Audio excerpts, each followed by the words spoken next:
Chuck Palahniuk admits Brad Pitt's film mastered one thing: his book lacked. Fight Club gets placed in a league of its own after author Chuck Palahniuk was left spellbound and awed by David Fincher's adaptation of his novel that in a defining moment in the history of filmmaking. Chuck Palahniuk was left awed by David Fincher's adaptation of his debut novel, Fight Club, starring Brad Pitt. The film's streamlined narrative helped the otherwise dense story flow more easily as compared to the clunky and often incomprehensible nature of the original text. In an interview with Jeffrey Kleinman, reported via DVD Talk, he went on to praise the movie for more than just its fluid structure.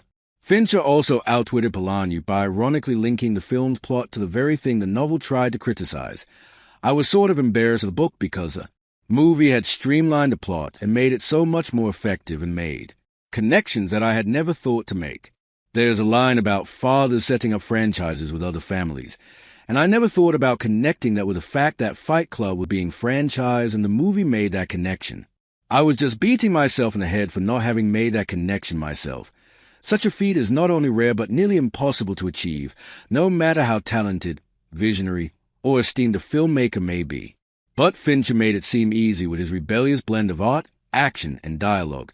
Turning it into the pièce de résistance of Hollywood filmmaking, Chuck Palahniuk showers Brad Pitt's Fight Club with a rare honor for a book to be adapted into a film or series. There are countless constraints related to the medium, format, dialogue, visuals, and runtime of the project. Some texts are so deeply encoded in lore and mythology that they are readily declared as unadaptable: Watchmen, Dune, and the Three-Body Problem. Other novels are so vast and expansive that their adaptations are limited to only one story rather than the complete saga, A Song of Ice and Fire. However, Chuck Palahniuk's socio-politically charged Fight Club belongs in a league above it all.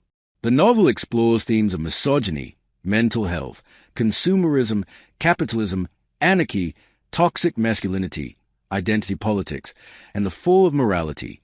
These were all heavy issues that can hardly be contained in a book, let alone a Hollywood movie made for the viewer's entertainment.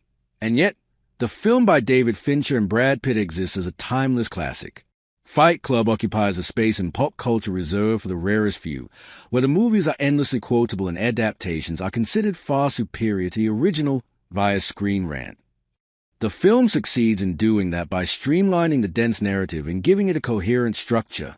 It also cuts down on unnecessary frills in favor of a more dynamic storytelling. Fincher's film proves how well Palahniuk's story works in a visual medium rather than in writing, thus earning a rare honor in the league of irrefutable Hollywood adaptations. No wonder Palahniuk was left embarrassed by his own work after watching Fincher's movie. Fight Club fumbles David Fincher's masterpiece with an uninspired ending. For a movie so inspired and enthralling, it comes as a surprise that David Fincher would fumble his masterpiece with such an unoriginal ending. The only thing wrong with the otherwise perfect film is that it's far too cliched and conventional climax compared to the rest of its edgy and radical narrative. Palahniuk himself was left disappointed by the climax, revealing he wasn't a big fan of the ticking bomb, that counting down clock near the end. And screenwriter Jim Yule stuck it in because there's obviously such a trope, and I've grown to accept that it is a trope. When the source novel is so heavily inlaid with controversial, ethically ambiguous, morally questionable, and socially taboo themes, it seems all right for at least one section of the movie to yield to the studio's demand. In the case of Fight Club, that demand was a stereotypically grand Hollywood finale. One can only dream of how the movie would have turned out if unmarred by studio notes, screen time constraints, and unnecessary embellishments suited for a Hollywood production. What aspect of Fight Club did you find the most difficult to follow? Let us know in the comments below. Fight Club is now available